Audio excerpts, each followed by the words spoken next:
O último relatório da oferta e da demanda do governo norte-americano pegou o mercado de surpresa. Acompanhe. Todo mês, o Departamento de Agricultura dos Estados Unidos divulga um relatório de oferta e demanda de produtos agrícolas naquele país e também no exterior.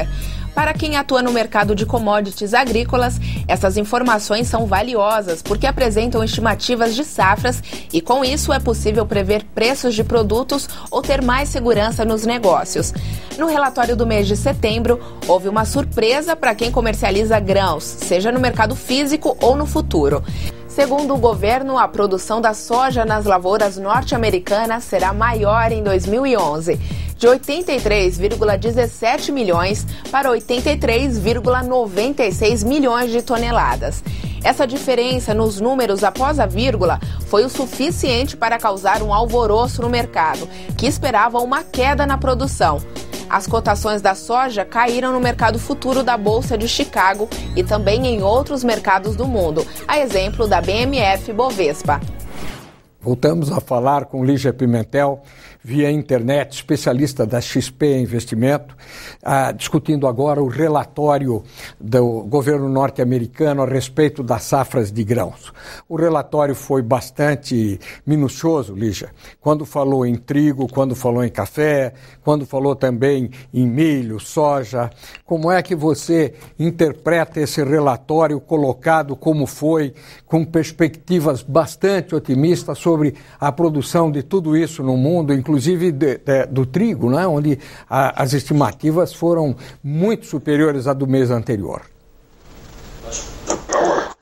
Bom, em primeiro lugar, eu acho que o mercado estava subestimando o poder aí da produtividade norte-americana, estava achando que o mercado ia subir até um patamar infinito, e isso realmente não ocorre.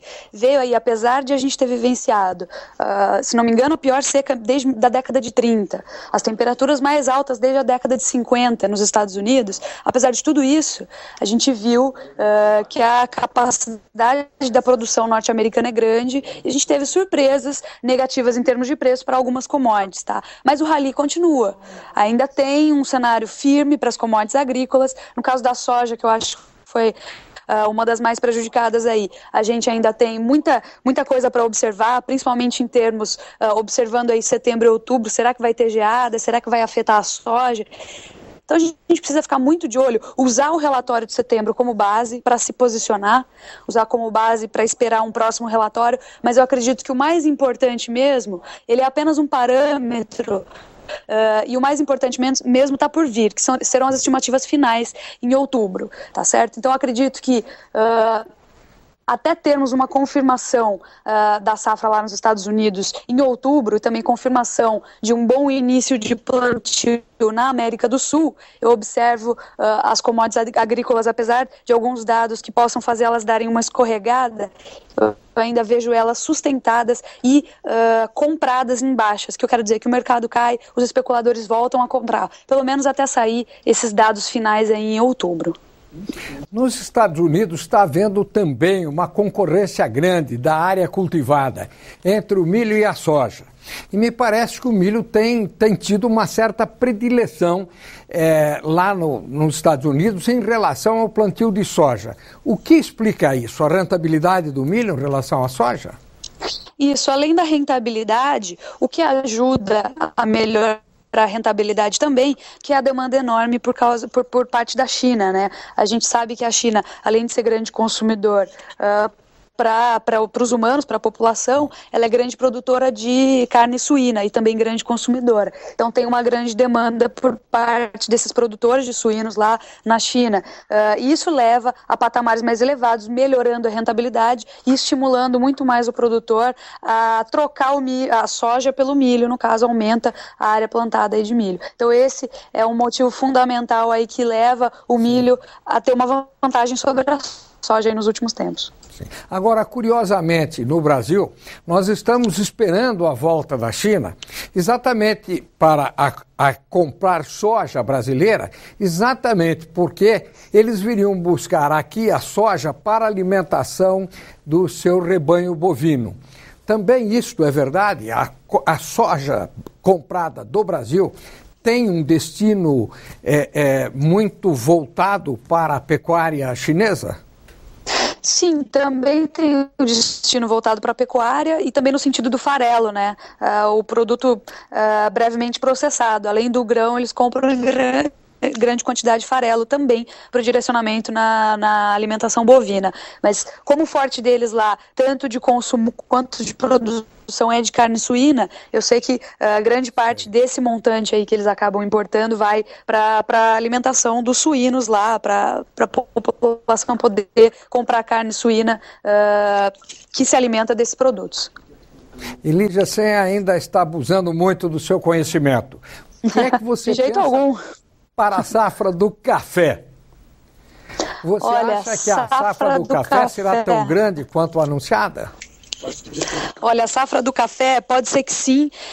Eu tenho lido aqui, mercado de café não é minha especialidade, mas pelo que eu tenho lido, a gente não tem mais muito problema, muita expectativa de ocorrer geadas aqui no Brasil. Como maiores produtores mundiais de café, muito provavelmente a gente não vai ver aí o cenário climático atrapalhando a produção de café. Então acho que tem tudo para a estimativa dar certo, pelo menos por enquanto. E para o boi, a carne bovina, o que é que você espera como preço nos próximos períodos?